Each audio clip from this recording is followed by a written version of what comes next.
Good afternoon, everyone. I'm Joy from Trend Micro, and I've been in the industry for 5 years. I'm currently working with ML operations on how to address web threats.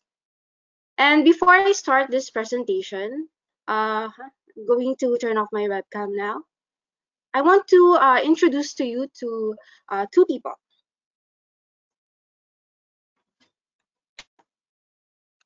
So to the left here, this is Michael. He's a designer or architect, and his job is to design the good place, a safe and secure place. And to the right, this is Janet, which is Michael's assistant. We're going to learn about Janet a little bit later. So if we're going to look at the current web infrastructure as a place, we would want it to be a good place, a safe, secure place. So as the world is becoming hyper-connected, with everyday objects connecting to the internet to send and receive data.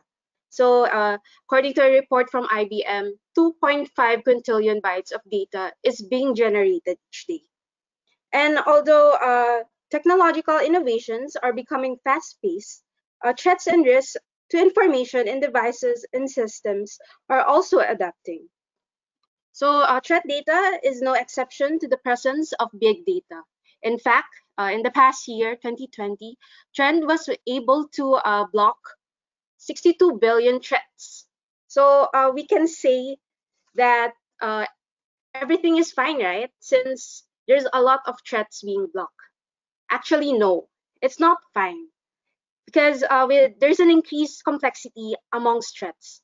Criminals would add to its abundance as they continuously tweak up their game by tweaking old threats and creating new ones to evade detection.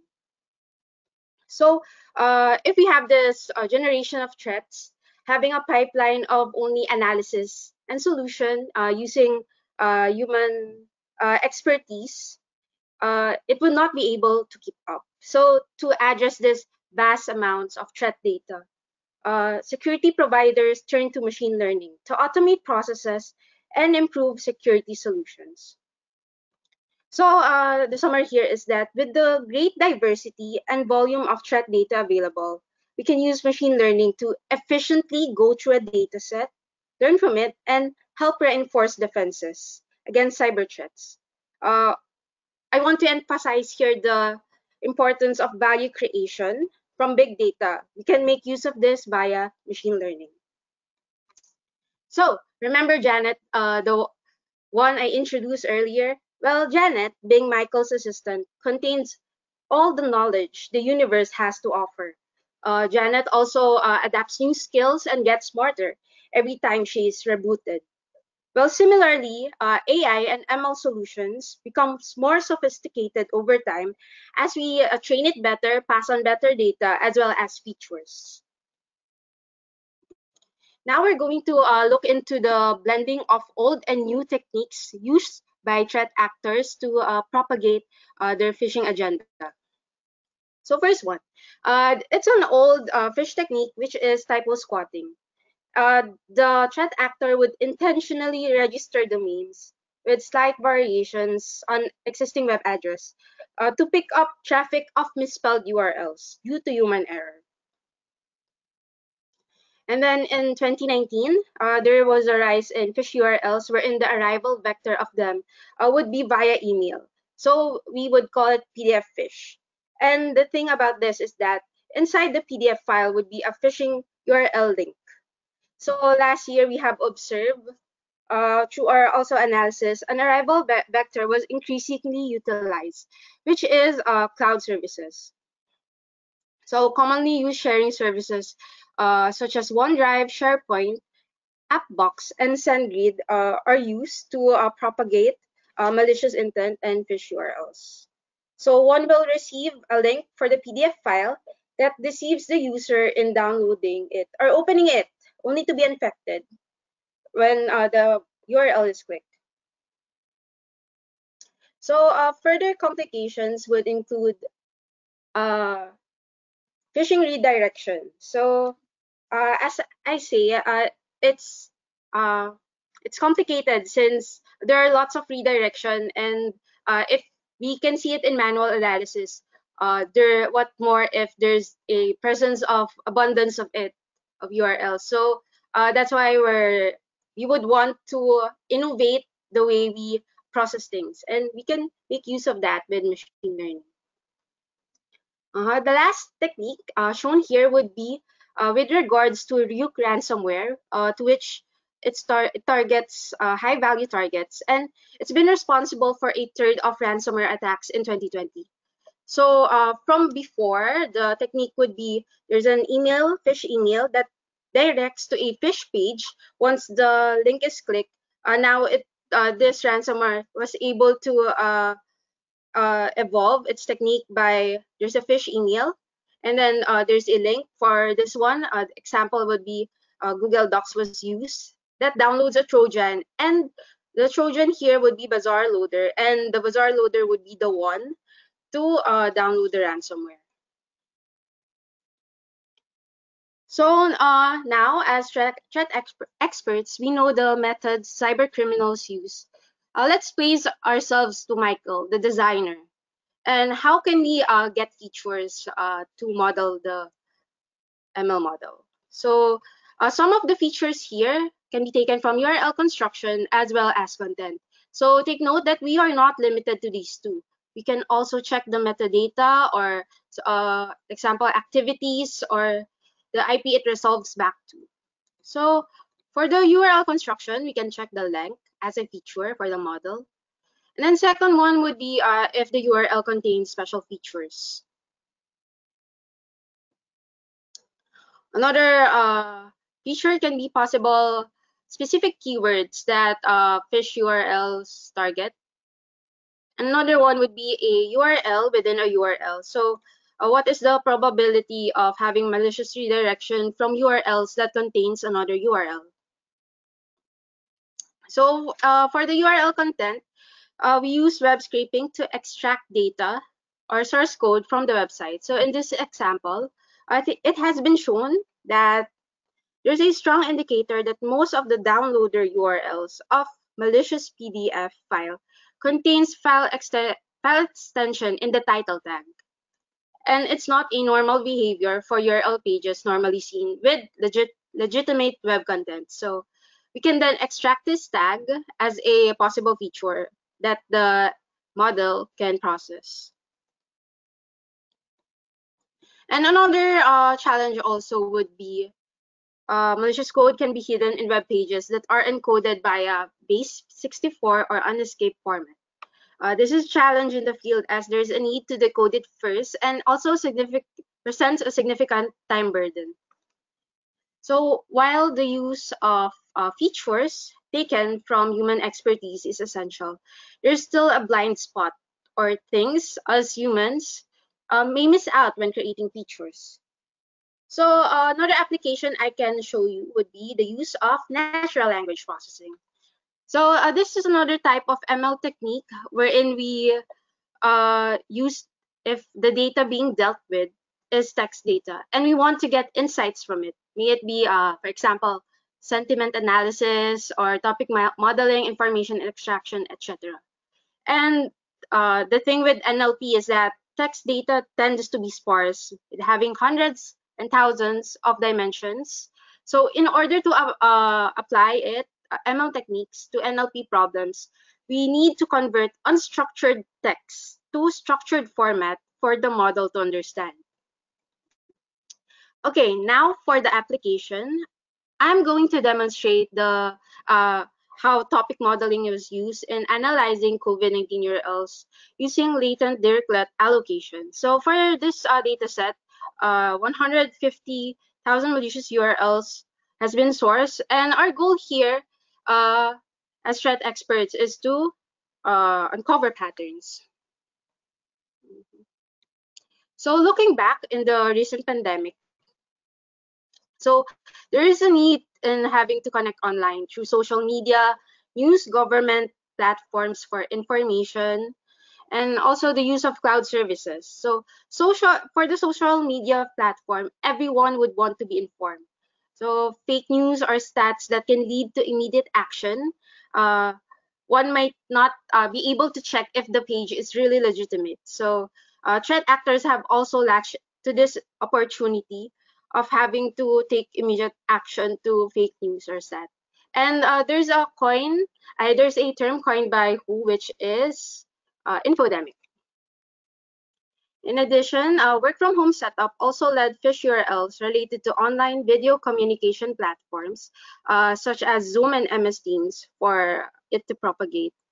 And lastly here, online learning classes. So last June 2020, there was a massive Phish campaign targeting the education industry in the UK. So students then were asked to fill out a health survey that also made them divulge their personal details. So for LDA, our input here would be the documenter matrix, and we use GenSim to go through the process of finding the best word distribution for each topic. And the output here would be the top words for each topic. There's also a visualization tool used, which is PyLDA-Vis. So upon initial checking of the data, you can notice how threat actors exploit cheap creation of URLs, or they may have a lookup that just appends random keywords to that. So the rationale for that is the more URLs threat actors deployed, the more chances someone accesses it. So if we feed this data to the model, it cannot understand it. So we need to pre-process it further. We can split it into characters or also into words. And it's also, there's a term called tokenization for that. Okay, now let's go to the insights. So here we can see the, for the subdomain. So the clusters formed here contained URLs with similar information, for example, only the keywords here, and can aid the threat experts in analyzing how threat actors were able to propagate their agenda. So in this cluster, we see keywords such as staging, dev, news, and media.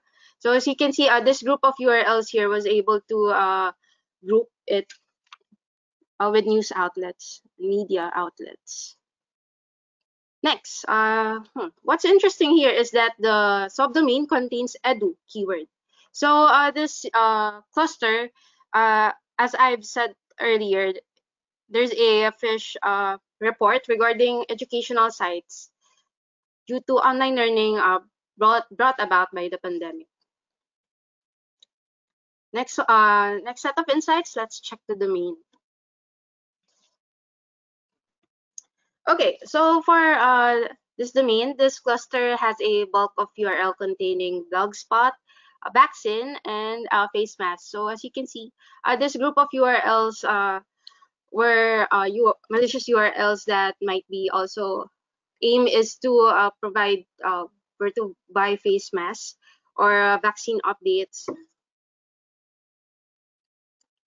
And then a specific cluster here in topic 9, there is a high term for Amazon AWS. So many domains here, malicious domains here, were hosted in AWS.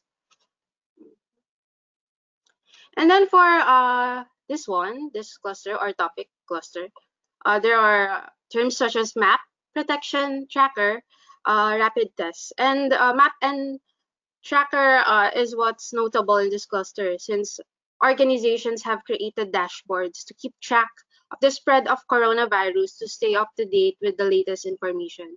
So it also has been reported for the TrickBot malware to exploit it by having fake dashboards to steal information and credentials.